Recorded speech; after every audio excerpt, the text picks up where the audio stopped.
Mira of the Pleiades. New days are coming, greetings. I am Mira from the High Pleiadian Council. I write to you today with love and harmony, seasoned with great joy. I will also keep you updated from the Earth Council, of which I am still a full-time member. A wonderful light surrounds the Earth and our magnificent light beings. This light is emitted by the source into the higher consciousness of the source that you are transforming into. This is a direct message to confirm how much you have risen above your old self. You are walking toward your exemplified self. You are becoming the new you. You are recovering your true self. Beloved ones, this is what you have always wanted to become. You are beginning to feel your wholeness. You are starting to realize that you emanate a wonderful light consciousness wherever you go. Please acknowledge to yourself the goals you have achieved, who you are, and what you are becoming. You have worked hard to find yourself again. You deserve all the light and goodness coming your way. Imagine a life free from all worry. Start believing that your life will be an experience of bliss, and that you will live in paradise on earth. Know that new days are coming. You are erasing the past and beginning to realize your wonderful new future. Become one of those for whom the bell tolls, those who return to free the earth. Let freedom ring. Listen to the angelic choirs. Watch the wonderful hands of the masters reaching out to you in love. Look at the beauty of nature blooming before you. Let the animals enjoy the music and sing the songs with you and all life. Explore the magic and miracles that happen every day. Be aware that this is the planet's most important event, and you are here. We are together, one by one, step by step, breath by breath, with a golden light penetrating everywhere in your field. Feel it. What surrounds you is an indication of what I am saying. You will begin to see fairies dancing in the moonlight circles. You will hear the harmony of the birds and perceive the peace of what it means to live in the static energy of our Creator. The Earth wants you to know that she is expanding. She is one with you, and is celebrating the rediscovery of her true self. This is wonderful. She wants you to feel her remembrance of who she is. You are doing this together, dearest ones. Be happy to remember to celebrate who you truly are. Then you will all have your freedom and your sovereignty, together with your unity. I am Mira, and I send you joy, love, and congratulations on your successes, for who you are, and for what you do. Removal of karmic programs, dearest ones. The energetic acceleration that will lead us to August has begun one of the most significant passages of this year. Many of you are already perceiving the emergence of your new crystalline body as you transcend three-dimensional chakras, beliefs, fear programs, and re-establish the monadic connection, a process facilitated by Uranian energies as eight-dimensional connectors, helping us to incarnate higher essences of our monad. We are resurrecting our crystalline heart and body as we realign with the soul dimensions, removing all ties to the 3D and 4D worlds that I still see many fearing or feeding. New Earth is here and now. It is within us, and only we can choose to project it through every belief and action. Every old program, belief, or aspect of our previous self that we choose to abandon raises our light body, helps us embody more light, and realigns us with harmonic dimensions, manifesting our new reality. Our bodies are now being infused with new earth energies, diamond/silica plasma transmissions that we have agreed to embody to recover our authentic blueprint. This is an important window that is now beginning to activate our monadic memories and soul reunions, the descending wisdom to guide our new path, permanently connecting us with those we have chosen with whom we can energetically align. In most cases, it is not a choice we make. It is an energetic correlation. When our energy cannot coexist with the dimension we have chosen, we must review what we need to unify, restore, and heal in order to maintain this same frequency within ourselves. No remorse, no self-punishment or guilt, just conscious inner work. When we feel that nothing is happening, it is because a part or aspect of ourselves or our life is not yet aligned. Currently, two main timelines govern planet Earth, and a fifth and seventh dimension outside the third dimension, which are the most active. When we continue to focus on what is happening at a planetary level, which we cannot control or change, we automatically enter the three-dimensional drama created to keep us enslaved to an old frequency of fear and anxiety. We just had Pluto in square with the moon in Scorpio and Aquarius, and this is an important aspect, freeing us from the 3D and 4D astral programs we have been placed in, definitively exiting the astral soul trap. The astral plane is a non-physical, or at least less physical, replica of our three-dimensional plane. It is not heaven, as I unfortunately experienced personally from a young age, and it is precisely this that led me to become aware of this plane. It is not the dimensional space we aspire to, for there we will find valuable lessons to learn or souls to help. but neither is it the soul liberation we aspire to as ascending souls. The astral plane, a truly delicate subject, needs to be addressed, as I always try to do in my sessions, because many are finally realizing they have been trapped there, believing it to be a source of authentic guidance and benevolent beings, when in reality it is an intermediate, unevolved plane of existence. Always take what resonates with your personal path. However, when we speak of evolution, ascension, and redimensionalization, know that I am not referring to this plane, which is now being infused with crystalline transmission to evolve, as we are also doing, because the astral plane needs to recover the souls that have been trapped there for many lives, forced to reincarnate and continue to be part of this 3D wheel. The concept of karma has been and still is one of the most powerful mental schemes, rooted in the spiritual community and religions, to keep our soul and consciousness enslaved, using guilt and blame to fuel the desire to pay back past actions committed unconsciously. As ascending souls, we can dissolve and neutralize these past acts or situations simply by never again repeating the same unconscious acts. For when we do, we already perceive that what we did in the past was not in alignment with who we are. At that moment, the universe, which is always loving, cancels and neutralizes any harm, and we are free to continue evolving. The concept of karma is one of the most important programs to release now, to access more evolved realities, as it is one of the most powerful that keep souls trapped in the old earth. Karma consists of navigating between two different frequencies, repeating the same old scenarios, remaining trapped in a cycle of constant soul punishment. Karma, according to my guides, is an astral spiritual program that was inserted into us to keep us in the essence/program of guilt, blame, powerlessness, and unworthiness. For ascending souls, karma does not exist. They are no more special than others, but they walk a different path. We have already neutralized past actions. We now walk as integrated beings who have come to this plane remembering and desiring to help, and therefore it is not the same as a 3D soul just beginning its incarnation in experimental worlds, like these 3D and 4D ones. Every choice is aligned with a certain outcome, and we will reap what we sow, that is all. If we navigate within a certain frequency range, we cannot expect to move into a different one. This is how we learn to work on transmutation and energetic realignment. It is not about karma. It is about energetic correlation, as my guides call it. That is all.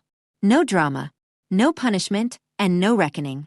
If we wish to belong to the new but continue to feed and strengthen the old, that is not possible. When we finally detach from spiritual distortions and the astral plane, we become free and sovereign souls, in continuous remembrance and integration, tuning into new evolved timelines to navigate. Everything is a choice. However, the more deeply we are connected to the matrix, the harder it will be for us to exit it every time we return to it. The more we integrate these crystalline interdimensional emanations, for they do not come from our planetary system but from the divine worlds, the more we feel our physical body lose density, becoming lighter, as well as all the lower programs associated with the consciousness level of our previous self, embracing greater coherence and acting with integrity and divine love. This is how we grow in love, power, and wisdom, choosing to become all these qualities we already possess, diverting our attention from all other sources that seek to reconnect us to the old system or the new world order being created. We are love, wisdom, and power, and nothing else. May you embody who you are with grace and without fear, dearest ones. Within infinite love, Natalia Alba message from the angels. Tuning into the light. Nature does it naturally. Dearest friends, we love you so much. For a moment, think about the fact that your entire experience of three-dimensional reality is produced by your magnificent human body. With incredible organic intelligence, it filters and interprets the energies coming from the infinite field, transforming these signals into the sensory experience you call human life.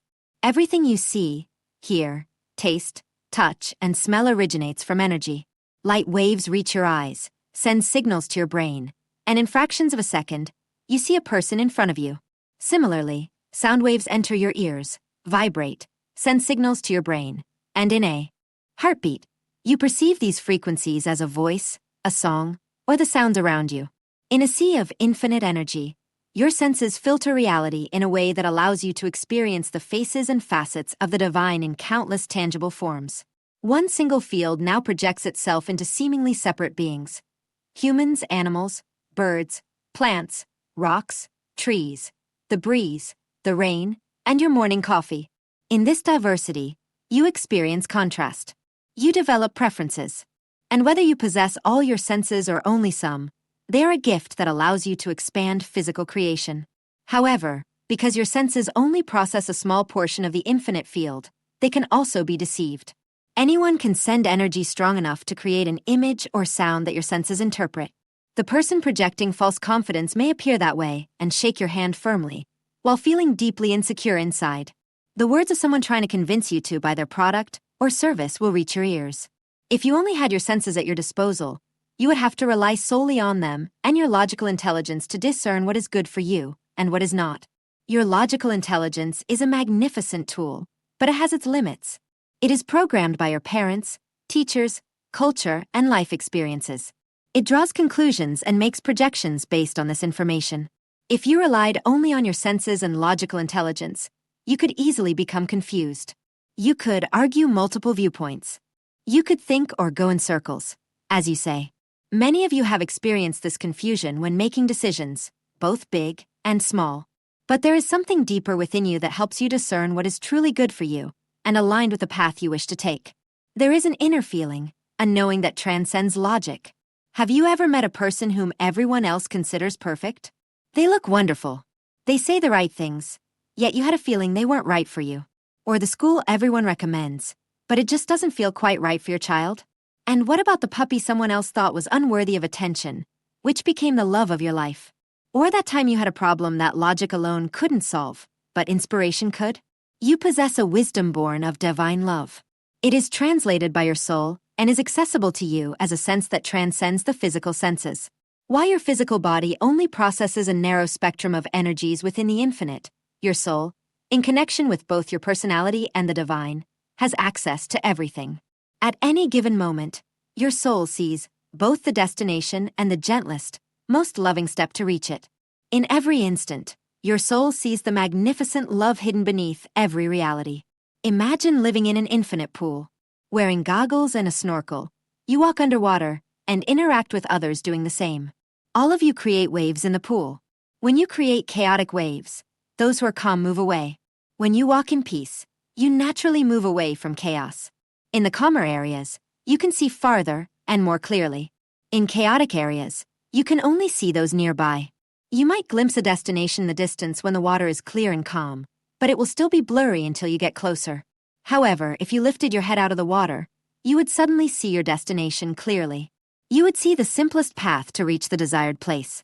This is just an analogy, but it might help you better understand the difference between how you see things and how your soul sees them. The more you focus on what feels like love, the more you lift your head out of the water and see as your soul sees. You see the destination as a reality in your future. You know the next step. There is no more hope, no illusion. Only the awareness of where you are going and the clear feeling of being guided toward that goal.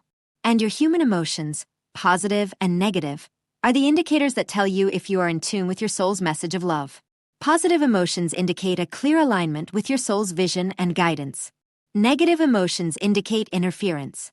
This is not about judgment, but simply an indication of where you stand in relation to what you desire and how you are being guided. When your soul focuses on the life you desire, it emanates a wonderful vibration. It senses how you will feel when you have achieved it. It sees the love and beauty in the present moment. Imagine it as a beautiful melody transmitted by your soul. As you go through life thinking about your desires with joy and expectation, you sing in perfect harmony with your soul, knowing what the next note will be and keeping the rhythm. It's a wonderful feeling. If you are content or neutral, it's like being in silence, able to hear your soul's song and follow it. This feeling is one of calm, contentment, peace, or serenity. However, if your thoughts inspire fear, doubt, or distress, it's like playing a very out-of-tune melody that creates dissonance or drowns out your soul song. This is never pleasant. So your feelings tell you very quickly, am I singing in tune with my soul, guided on my path, and enjoying the journey? Am I listening to my soul and letting myself be carried along a bit, but still on the right track? Or am I singing a discordant melody, thus hindering the fulfillment of my dreams? Again, none of this makes you good or bad. You are already good. They simply indicate where you stand in relation to what you desire. And this is a positive thing. When you know better, you can tune in better. If you are happy, keep it up. If you feel serene or relaxed, enjoy it. There is no race going on. If you feel angry, calm down. If you feel sad, comfort yourself. If you feel frustrated, take a break. Pay attention to how you feel, because how you feel tells you how in tune you are with your inner guidance. Perhaps you are deeply troubled by something, and rightfully so, and you can't let it go. You can, however, take a walk, sip some tea, or listen to a beautiful song, and in those moments, tune into your spirit and receive a little help. In the depths of understandable grief, you can remember a moment of love or joy, temporarily focusing on love instead of longing. In that instant, you open yourself to receiving a little sign from your loved one, or to feeling their love envelop you. There is no need for perfection along the way, only a willingness to recalibrate your course when possible, so you can live the best possible life experience. Your world is chaotic because very few nurture thoughts aligned with what they desire. Many have thoughts that wander aimlessly compared to the stable, loving focus of their soul. Consequently, reality oscillates along different timelines more than ever.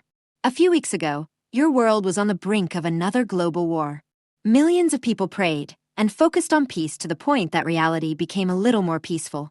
Then, when the next fear or doubt-inspiring news is spread, another collective oscillation occurs. But regardless of what the collective consciousness does, you can remain steadfast and stable. The more you live in love, the more you are in tune with the loving focus of your soul, which intentionally and powerfully holds a vision of everything you desire, both individually and collectively. When you choose to focus on what feels most like love, you rise above the waves of the collective consciousness and live in a reality far above it. You begin to enjoy your three-dimensional sensory experience again, living and loving life as you have always wanted to. Dearest ones, in your essence you are more tuners than doers. The more you embrace your energetic nature and experience your ability to feel and focus on what feels good, the more you will enjoy your sensory world. Instead of being at the mercy of others' vibrations, you will play your note, follow your guided path, and live your reality. You are all so much more than you imagine. The human experience is exquisite. Energy transforms into form, learns to focus, and creates other forms. And thus love expands infinitely. You are part of creation itself. Breathe in this awareness deeply and marvel at the miracle you are. God bless you. We love you so very much. The Angel's Buddha. The power of knowing. Greetings, beloved light beings. I am Lord Buddha. I am the Buddha consciousness, the Buddha collective. I am the source known as Buddha. It is my desire/divine purpose to bring the light of the Creator to you to awaken your inner wisdom, your inner knowing, and your inner awareness, so that you may continue to exist in your reality, on Earth, with an awareness so deep and inspiring that it changes how you perceive yourself and the world around you. Today I wish to speak about the power of knowing. There are many topics I could discuss under this title. What I wish to speak about is knowing who you are, knowing where you are, knowing what point of your spiritual evolution you are at, knowing what your next step is, knowing how to develop further, and knowing how to connect with the Creator on a deeper level, to remember your truth/essence/source. You might think you have no idea how to answer these questions. It is true. For most people, even over the course of their entire existence and many lives on Earth, it might never be possible to fully understand and answer or explain what I have just shared. So why do I invite you to do this? Because the knowing I speak of is not about understanding with your mind. It is not even about explanation, nor about trying to paint a picture or acquire facts. It is simply about being in your presence, and there is a wonderful way to achieve this, especially if you let go of the need to understand. Then you will begin to recognize what knowing is in its true form. When you allow yourself to be present, and this means breathing deeply, focusing your attention/mind/third eye on your being gently aware of everything around you, being an observer of all things around you, whether your eyes are open or closed, and then being a gentle observer of what is happening inside you. There is no need to adjust/change/alter anything. You are simply observing, almost as if you are creating a list of all the things you are observing and all the things you are aware of. When you create such a list, you are not judging it in any way. You are not trying to get rid of it or accept it. You are simply writing it down. You are simply observing it, and it is the same thing. There is no need to write a list. It is observation. You are observing what happens in your mind, in your emotions, in your being. You focus on yourself and you can breathe deeply, being centered on yourself. What you say to yourself is, I am here. I am present right now. I am here. I am present right now.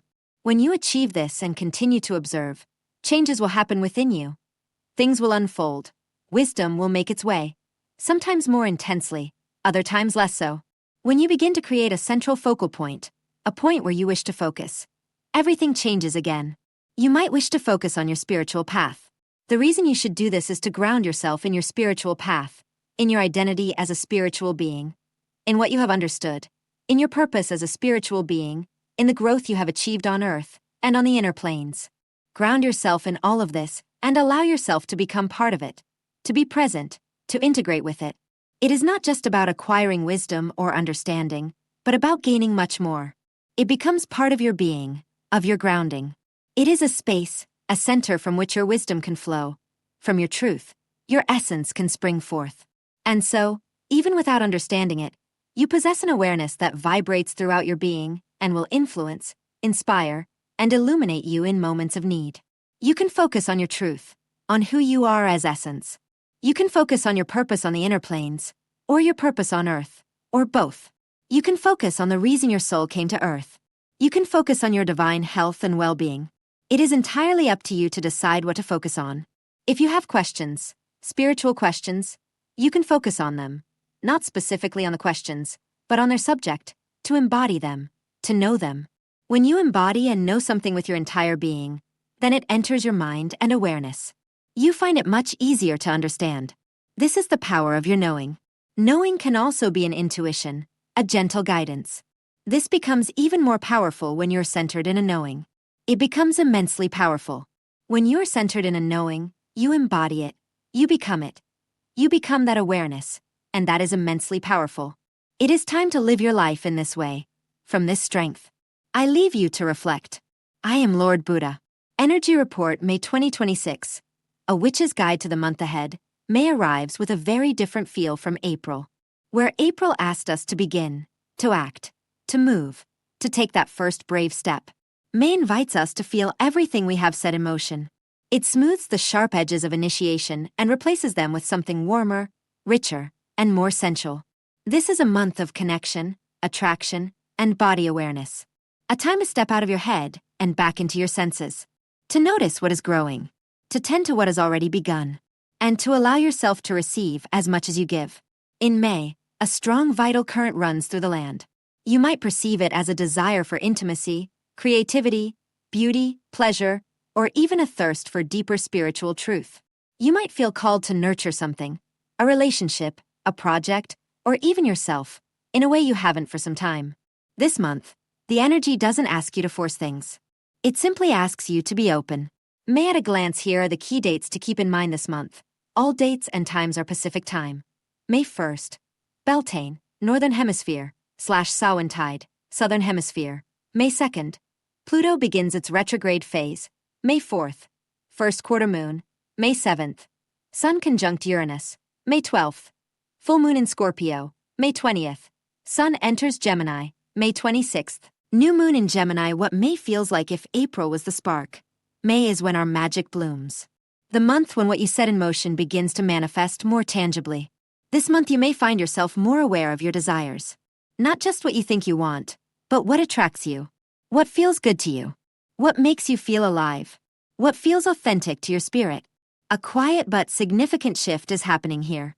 Instead of chasing or pushing forward, you might notice yourself opening to a state of greater receptivity. Instead of trying to make things happen, you might begin to let things come to you. This is the magic of May. The month begins.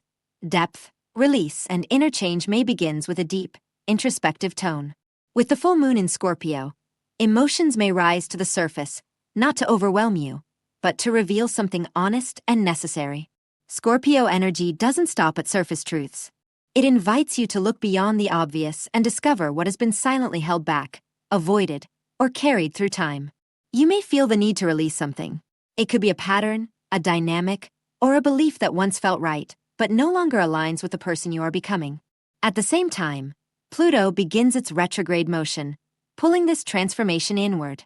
This is not a time for loud or external changes, but for a silent, powerful inner evolution. It is a time of introspection, of letting go, and of slowly rediscovering your sense of personal power. There may be something you are ready to release now, so that something more aligned with you can take its place. Beltane and the living current of May. As the month progresses, the energy begins to shift. At the heart of May lies Beltane, a celebration of life, fire, fertility, and connection. This energy does not lead us to stillness, but to vibrant vitality. It invites us to live life more fully, with greater sensuality and awareness. For those in the Northern Hemisphere, Beltane marks a time of blooming, passion, beauty, and body awareness. It is a celebration of being fully present in the body and in tune with the surrounding world. For those in the Southern Hemisphere, this same turning point is often experienced as Samhain, which brings a quieter, more reflective energy. It is a time associated with ancestors, memory, and connection to the invisible. Although these expressions differ, they share the same underlying energetic axis. May becomes a meeting point between life and death, light and shadow, connection and solitude. You might feel this as a pull toward others, or as a pull toward yourself. Both experiences are valid, and both are part of the deeper rhythm of this time. This is a wonderful month to work with love, connection, creativity, beauty, and desire. You might feel the need to create a more welcoming space around you, to care for your body, or to devote yourself more deeply to what brings you pleasure and meaning. A strong sense of vitality is felt this month, and the invitation is to reflect on how you wish to live it. Mid to late May. Lightness and movement as the month goes on, the energy begins to lighten. With the sun entering Gemini, attention shifts to curiosity, communication, and exploration. After the emotional depth and body focus of early May, this change can feel rejuvenating. You may find yourself wanting to connect with others, learn, share ideas, or explore new possibilities. There is a greater sense of flexibility and a willingness to experiment without needing certainty or immediate results. Not everything needs to be taken so seriously during this phase. This is a time for curiosity, for play, and for letting things unfold more naturally. If the first half of May invites you to feel deeply, the second half encourages you to move more lightly. How to work with May's energy? If you don't know where to start, it's best to adopt a simple, focused approach. At the beginning of the month, focus on letting go. Take time to free yourself from what weighs you down, whether it's your environment, your habits, or your inner world. Honesty with yourself is especially important here. As the month enters its middle phase, focus on connections. Spend time with people who support and enrich you. Engage in activities that allow you to create, enjoy, and experience beauty tangibly. Taking care of your body and senses during this time will help you align more deeply with the month's energy. Toward the end of May, let yourself be guided by curiosity. This could mean writing, learning, exploring new ideas, or simply allowing yourself to move without the need to have everything neatly defined. Throughout the month, it is important to remember that this energy responds to presence, gentleness, and intention. Sanhia, what can I do about my anger? If you find yourself living in the present moment without a story, simply with life as it is now, which has always been the case, you're just looking at your story. If you let go of a story and live only in the present, there couldn't be a story like, why did I wait so long? There is no time. There is only the present. Why is it so? Because it is so. There is no why. Why didn't I realize this before? You simply didn't. That's how it went. It is just so. You would never step back and say, I want the old life back. Once that possibility opens, there's no going back. There are only more openings and still more openings. What could give more excitement to life than knowing there will always be more? Openings? 5 years ago, you couldn't have imagined how you feel now, and you can't imagine how you'll feel in 5 years. But perhaps that's okay, and you realize that obviously you can't know because there's only the present, and there's nothing in particular to do because life is taking its course. You're just a passenger. That part of the mind that thinks it has control and has to do things is completely insane. It has no control. It's probably a good thing, because if it did, it wouldn't know what to do with it. If 20 years ago you had known what you know now, obviously life would have been different in that time span. 20 years ago you didn't know what was possible, so you couldn't even choose it. That's where you all are now. No idea what is possible. So instead of letting life, this immense organism, do what it needs to do regardless of what you do, you choose to step into your story and let yourself be guided and directed by it, creating a huge job of figuring out what to do. A job not only useless and superfluous, but also doomed to fail. So you end up exhausted, hopeless, and powerless. And all around you is paradise. Participant 1. But it seems, when it's good. But when you have those experiences you don't like and don't prefer, it makes you arg. You get angry. You get frustrated. It's so hard in those moments to say, oh yes, Thank you, life. Everything is perfect. I love it. Sanhia. The mind has an image of what perfection should be. And if it doesn't match that image, resistance, judgment, and the thought that something is wrong, that it shouldn't be this way, set in. But it is this way. There's nothing you can do to change it. So, you're fighting a battle you can't win because things are already as they are. In your non-acceptance and your struggle, you separate yourself from God. You separate yourself from unity, from wholeness. Take a deep breath and ask yourself what it is. If it's not what you think it should be, what is it? What is here now? One of the advantages of getting older is that you have more experiences of how your resistance and your attempt to choose and set goals haven't worked. When you're younger, you might be more inclined to be optimistic and say, "Oh, I can do anything." Participant 1. So, I guess the answer is, there's a situation I don't like. I see it. I notice there's something my mind tells me should be different. I should act differently. So what do? I breathe in. I breathe out. I say, it's okay what I see here. And then it might lead me to say, oh, I see the situation. And then I feel angry or hopeless. Sanhia. First of all, the situation you are resisting is no longer happening. It happened. So, what's happening is that you're in a story, but you're acting based on all the programming accumulated over your life for this type of story. It no longer has anything to do with what is here and now. Maybe it's a beautiful sunny day, but all you see are clouds.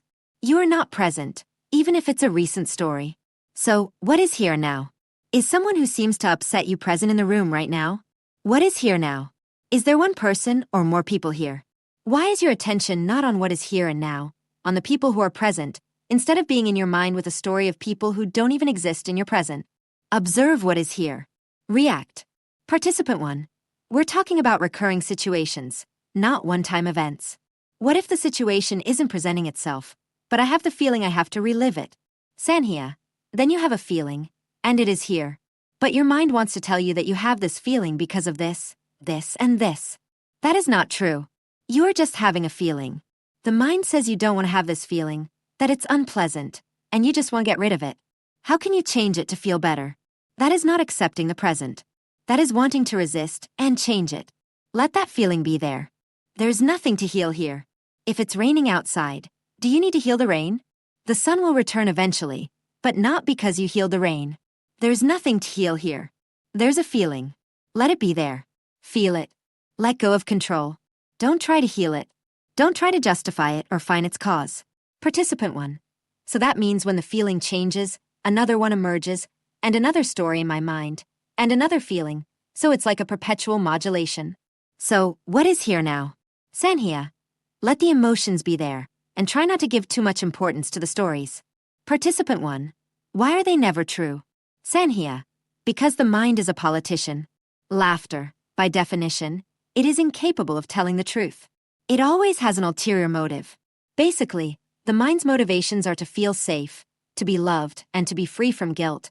But it tries to find other reasons because it doesn't want you to look at them directly. So it tends to project. You have this problem because, well, men, you know how they are. Or you have this problem because of your boss. Well, you know how they are. Or you have this problem because of your parents. Well, we all had parents. The mind never wants to look at what is truly there. If it were willing to consider that all of this is about feeling unloved, you might start looking at the truth of that. Participant 2. And the emotions? Where do they fit in? Is it perhaps a part of the ego freaking out? How can we understand what is happening? Sanhia.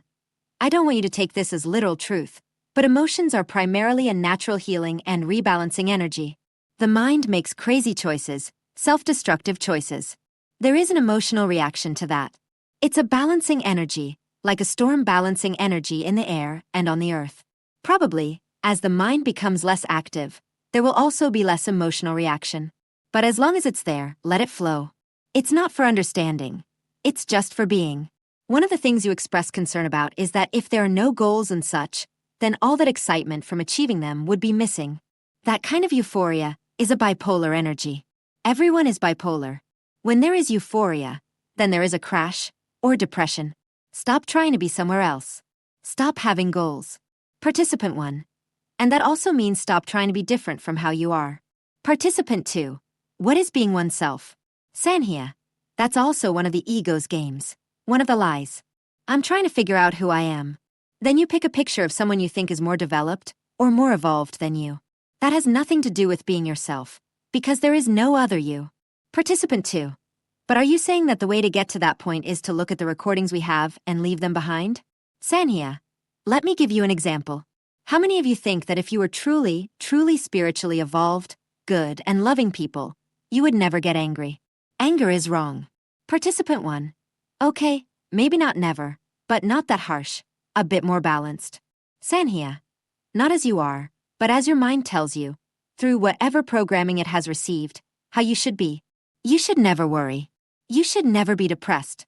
How many shoulds or should nots are there in that image of what you would be like as an evolved, advanced person? Then you try to eliminate these traits from your training. Participant 1. Yes, I think exactly as you say. Sanhia, there was an American man who became a spiritual guide. He had a guru in India and said to this master, "One thing I admire about you is your patience and calm. Nothing seems to upset you." The master replied, "Yes, but I was like that for a long time. It's just my nature." My teacher expressed enormous anger. He said he wasn't angry, but that sometimes anger was present. So it is present. There is an expression. Then it disappears. That's all. If you think I don't want to be an angry person, then there's a story you remember, and you feel guilty, and you judge yourself. Participant 1. I'm a kind of person who gets angry often, and I don't like it. I really don't like it. It seems like until my last breath I will try to change myself. I can't accept that it's normal, that it's okay to be this way. I don't think I can just say, yes, I'm made this way. Sanhia, relax. Give up defining yourself as an angry person. I am an angry person. Let go of the label of angry person. Sometimes anger is present. Is it always present? Participant 1. It's not always present, but sometimes it is, quite often, and it's not just anger. It's fucking anger. Sanhia, simply observe. Oh, anger is present. If you don't notice it until the anger is gone, you can say, anger was present. Did you choose it? Participant 1. No. Sanhia, you have no control over the situation. That's what makes you so angry. Laughter. Participant 1. Yes, sometimes I wish I could choose. Sanhia, obviously it's not your fault, because if it were, you wouldn't choose it. So, what you're doing is blaming yourself for it, instead of expressing your anger when it arises. You are judging yourself, considering yourself a horrible person for having this anger. So, there are two things at play, the anger and the judgment you have about it. Observe what happens when you acknowledge this judgment and say no, you don't want to do it. And maybe for a while not only will the anger be present, but also the judgment. Participant 1. Yes, those two always go hand in hand. Sanhia. And there's also guilt. Simply noticing what is. You didn't choose it. So, what is here now? Let's see what is here now. Participant 1. That judgment, the guilt, and then probably we can see something beautiful. Sanhia. When you stop judging yourself and feeling guilty, then you can see what is beautiful. The story, whether it's I am angry, I am judging, or I feel guilty, if you dig deep enough, you will probably always find the same things. I am unlovable and I am unsafe. When you know you are lovable and safe, what else is there to judge? You have a unique personality that won't change once you free yourself from your story. You will always remain yourself. Maybe someone is committing an action that hurts someone else. Maybe the anger is just an expression of that. Maybe that person needed to hear that anger, to realize what they were choosing and how they were behaving. But the anger is just expressed. You don't need to know why. You don't need to have a justification. Some people might react by moving closer and hugging the other. Others might react by shouting. There is no right or wrong in either action. But when you think you should or shouldn't be a certain way, that's when you are not yourself. You are the image of who you think you should be. And you will never be that person. You will always fail trying to be someone else. But you can absolutely succeed in being yourself. Participant 2. So, what is unity? Sanhia. Unity means that everyone is themselves, in their uniqueness, together. Everything fits together perfectly. Participant 1. But then it makes me think, why should I be the angry person in the room? It's not fair. Sanhia. Because you have a judgment about your anger. Participant 1. And that's a good thing. Sanhia. Probably, observing the anger of others, you have noticed that if someone expresses it in a way you consider inappropriate, perhaps undeserved, perhaps even bullying, you feel anger at their anger. But if you see someone expressing anger and you think the recipient deserved it, then your reaction is, yes. Is that true? Participant 1. I guess so. It's not that I'm against anger in general. Sanhia. Unless it's yours. Participant 1. Yes. Laughs. I don't like the anger in myself. Sanhia. It makes you angry. Participant 1. Oh yes. I can't choose. Sometimes I feel hopeless, and sometimes I feel even angrier. I'd like to delve deeper into the question of finding ourselves. When I meditate deeply, I have insights. So I'd like to ask whether these insights come from the ego mind or from our true self. What is it? Sanhia. Pay attention to the feelings you have. Does it agitate you or calm you? Regarding learning to listen to your inner guidance, my best advice is to follow what comes rather than trying to judge or analyze. Let go of thoughts like, this is the truth, now and forever. It is your guidance at this moment. Act on it and let it go. See what is here now. Participant 2. What do you mean by let it go? Sanhia. Let go of the belief that this is absolute truth, because seeking truth is like seeking meaning. You will never know if you have it or not, but if you have it, you will never be able to explain it. So, you can say this is an approximation guiding you at this moment. A week later, is it still the guidance? Listen. Feel it. You acted on that guidance and experienced what was in the world as you acted that way. Your mind thinks there's a story unfolding, and that you are progressing, that you are growing. But what is really happening is simply that you are being reprogrammed every day by everything that happens. In some ways, you struggle to recognize yourself compared to how you felt 10 years ago. Perhaps some of the roots of your story are no longer present as they once were. So, you receive guidance in the present to do something, you do it, and then you let go of that story and live in the present, and see what is here now. If you treat these indications as the only way things should be from now on, it's like labeling yourself an angry person. Participant 2. Are you saying there is no truth to seek? Most of us who embark on a spiritual path are seeking truth. So are you saying there is no truth? Sanhia. There is a corollary to this advice. If you feel a passion, follow it. Trust that passion. Participant 1. Yes, I feel that passion. Sanhia. Ultimately, one could say that awakening consists of living every moment with passion, without forcing yourself to do something just because you think you should. Participant 1. I just do it. Action arises from feeling. Sanhia. Then it's not about the result, but about the doing. If it's about the result, there will always be some kind of compromise with the truth to achieve it. Results don't matter. In 100 years, you will be dead. No one will remember you existed. And nothing you did will mean anything to anyone. The only thing that truly matters is this moment. This moment has nothing to do with where it might lead. It has to do with this moment. That's all this channeling represents. There is no goal to reach. There is only the expression of what wants to be expressed in this moment, without any idea of what will happen next. There is no concern for how it will be received, whether it will be accepted, rejected, judged, or criticized. That is none of your business. You are free to do whatever you want with everything that arrives in this moment. That means you never have to respond in a specific way. Never. Good now. Sanhia/spirit.